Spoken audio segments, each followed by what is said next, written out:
Hello friends, मैं मंजूर आलम स्वागत करता हूं आपका अपने यूट्यूब चैनल पे।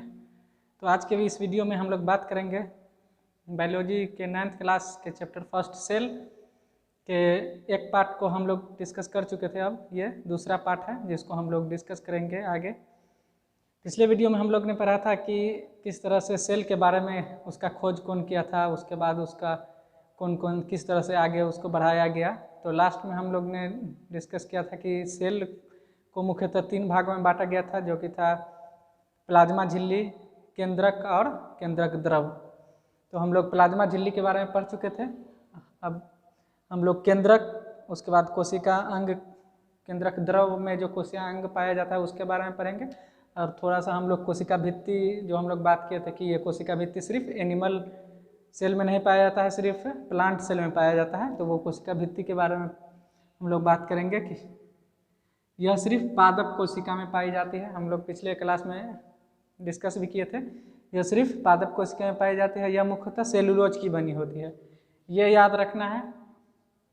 बहुत सारे एग्जाम में ये क्वेश्चन पूछा गया है कि कोशिका भित्ति जो है किस चीज़ की बनी होती है, तो ये सेलुलोज की बनी होती है। अब हम लोग बात करेंगे केंद्रक की, जो कि बहुत ही इम्पोर्टेंट, ये केंद्रक के बारे में हम लोग को जानना है, ज़रूरी है, जो कि ज़्यादातर क्वेश्चन यहीं से पूछा जाता है। तो आइए शुरू करते हैं। केंद्रक में क्रोमोजोम होता है। क्रोमोसोम जो होता है वो केंद्रक के अंदर ही पाया जाता है। ये क्वेश्चन पूछा भी हुआ है कि क्रोमोजोम जो है कोशिका में कहाँ पे पाया जाता है, तो ये केंद्रक में पाया जाता है। ऑप्शन दे देगा, केंद्रक द्रव में पाया जाता है, माइटोकॉन्ड्रिया में पाया जाता है, या फिर और 2-3 ऑप्शन रहेगा, तो ये केंद्रक में पाया जाता है। ठीक है। क्रोमोजोम में आनुवांशिक गुण होते हैं जो माता पिता से डीएनए के रूप में उसके अगले संतान में पहुंचता है। तो क्रोमोजोम में आनुवांशिक गुण होता है जो माता पिता में डीएनए के थ्रू उसके बच्चों में या संतान में पहुंचता है।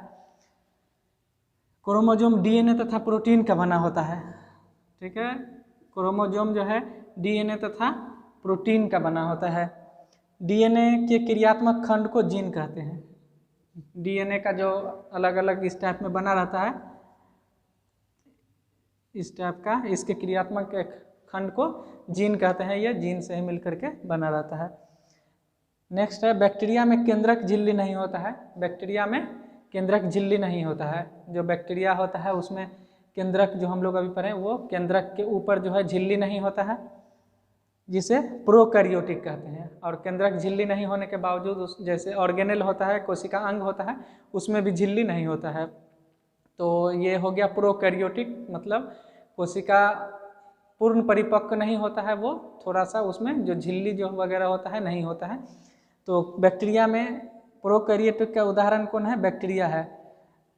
तो बैक्टीरिया में केंद्रक झिल्ली नहीं होता है। कोशिका अंग जो होता है उसमें कोशिका अंग में झिल्ली नहीं होता है, वो उसी तरह कोशिका द्रव में बिखरा हुआ रहता है। तो ये केंद्रक कंप्लीट हो गया। अब हम लोग पढ़ेंगे कोशिका अंग के बारे में, जो हम लोग कोशिका द्रव में जो भी कोशिका अंग पाया जाता है उसके बारे में अलग अलग डिस्कस करेंगे। तो पहला है अंतर्द्रवी जालिका, एंडोप्लाज्मिक रेटिकुलम। दूसरा है गोल्जी उपकरण। तीसरा है लाइसोसोम, माइटोकॉन्ड्रिया, प्लास्टिड और राजधानी। तो ये 1, 2, 3, 4, 5 जो कोशिका अंग है उसके बारे में हम लोग डिस्कस करेंगे। तो आइए शुरू करते हैं। सबसे पहले अंतर्द्रवी जालिका, एंडोप्लाज्मिक रेटिकुलम। एंडोप्लाज्मिक रेटिकुलम को 2 भागों में बांटा गया है। एक हो गया स्मूथ एंडोप्लाज्मिक रेटिकुलम और दूसरा है rough endoplasmic reticulum. Smooth endoplasmic reticulum जो चिकना होता है और रफ जो होता है खुरदुरा होता है। और वो जो खुरदुरा इसलिए होता है क्योंकि उसमें राइबोसोम लगे होते हैं। उसके पट्टी पे राइबोसोम इस तरह से दाना के तरह राइबोसोम लगे होते हैं, इसीलिए वो रफ खुरदुरा होता है। नेक्स्ट है, राइबोसोम पर प्रोटीन संश्लेषित होती है। प्रोटीन संश्लेषण की प्रक्रिया कहाँ होती है? तो राइबोसोम पे। ये क्वेश्चन बार बार पूछा गया है एग्जाम में कि प्रोटीन संश्लेषण जो होता है वो कहाँ होता है, तो वो राइबोसोम पे होता है। अब स्मूथ एंडोप्लाज्मिक रेटिकुलम वसा अथवा लिपिड बनाने में भी सहायता करता है। रफ एंडोप्लाज्मिक रेटिकुलम जो है उस पर राइबोसोम लगा होता है जो प्रोटीन संश्लेषण में मदद करता है, और स्मूथ एंडोप्लाज्मिक रेटिकुलम जो है वसा और लिपिड बनाने में मदद करता है। तो ये याद रखना है। अब अगला है हम लोग का गोल्जी उपकरण। गोल्जी उपकरण में हम लोग बात करें तो इसकी खोज कैमिलो गोल्जी ने की थी, जो बहुत बार एग्जाम में पूछा भी गया है। नाम भी सेम है, गोल्जी उपकरण और कैमिलो गोल्जी, तो याद रखने में आसानी होगा। इसकी खोज कैमिलो गोल्जी ने की थी। इंडोप्लाज्मिक रेटिकुलम में संश्लेषित पदार्थ गोल्जी उपकरण में पैक किए जाते हैं और कोशिका के अंदर बाहर ये सभी क्षेत्र में भेज दिया जाता है। तो यहाँ से ये लिंक है इसमें कि इंडोप्लाज्मिक रेटिकुलम में जो भी पदार्थ का संश्लेषण होता है, जिस तरह से स्मूथ इंडोप्लाज्मिक रेटिकुलम पे लिपिड और वसा का संश्लेषण होता है, रफ इंडोप्लाज्मिक रेटिकुलम पे राइबोसोम लगा रहता है जिसमें प्रोटीन का संश्लेषण होता है, वो सब जा करके उपकरण में इंडोप्लाज्मिक रेटिकुलम में जो भी संश्लेषित पदार्थ होगा वो गोल्जी उपकरण में जा करके जमा हो जाता है, वहाँ पैक कर दिया जाता है। उसके बाद वहाँ से कोशिका के अंदर बाहर या फिर अंदर बाहर जितने भी क्षेत्र है वो सब में वहाँ से भेज दिया जाता है। अगला है, इसके द्वारा लाइसोसोम को भी बनाया जाता है। गोल्जी उपकरण के द्वारा लाइसोसोम को भी बनाया जाता है, जो कि हम लोग का ये लाइसोसोम अलग से पढ़ना है। कोशिका अंग का एक पार्ट है लाइसोसोम, जो कि इंडोप्लाज्मिक रेटिकुलम के बाद गोल्जी उपकरण है। गोल्जी उपकरण में लाइसोसोम को भी बनाया जाता है। तो आज नेक्स्ट वीडियो में हम लोग ये 3 को कंप्लीट कर लेंगे। ये चार बचा है, 2 हो गया यहाँ, लाइसोसोम, माइटोकॉन्ड्रिया, प्लास्टिड और रसधानी। तो हम लोग नेक्स्ट वीडियो में इस पूरे चैप्टर को कंप्लीट करेंगे और उसके बाद हम लोग अगला चैप्टर पे जाएंगे। तो एक बार हम लोग रिवीजन कर लेते हैं। कोशिका भित्ति में 2 याद रखना है कि ये सिर्फ प्लांट सेल में पाया जाता है और ये मुख्यतः सेलुलोज की बनी होती है। केंद्रक में हो गया, केंद्रक जो है, केंद्रक में क्रोमोसोम पाया जाता है। क्रोमोसोम कहाँ पाया जाता है? केंद्रक में पाया जाता है। ऑप्शन दिया जाएगा कि केंद्रक में पाया जाता है, केंद्रिका में पाया जाता है, माइटोकॉन्ड्रिया में पाया जाता है या फिर लाइसोसोम में पाया जाता है। तो ये केंद्रक में पाया जाता है।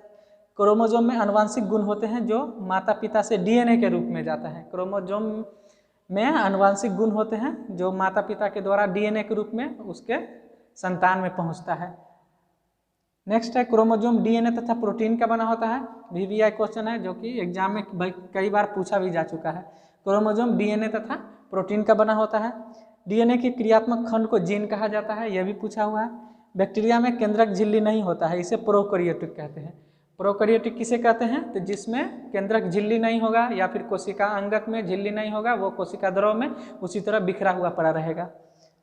अगला है, कोशिका अंग में ये सब है, अंतर्द्रव्य जालिका, गोल्जी उपकरण, लाइसोसोम, माइटोकॉन्ड्रिया, प्लास्टिड, रसधानी, जिसमें से हम लोग 2 का अभी डिस्कस किए।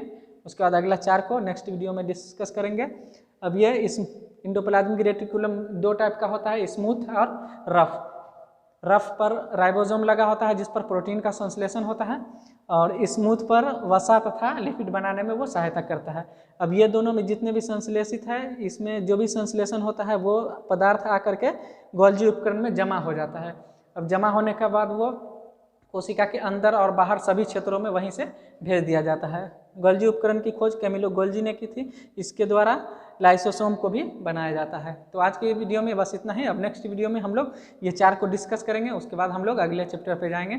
अगर आप लोग इस वीडियो को देख रहे हैं तो ज़रूर लाइक करें, सब्सक्राइब करें और शेयर ज़रूर करें, जिससे कि आने वाला वीडियो जो है आप तक पहुँच सके और आप लोग का एग्ज़ाम जो है अच्छे से कंप्लीट हो सके। ठीक है, ओके, थैंक यू, धन्यवाद। मिलते हैं नेक्स्ट वीडियो में।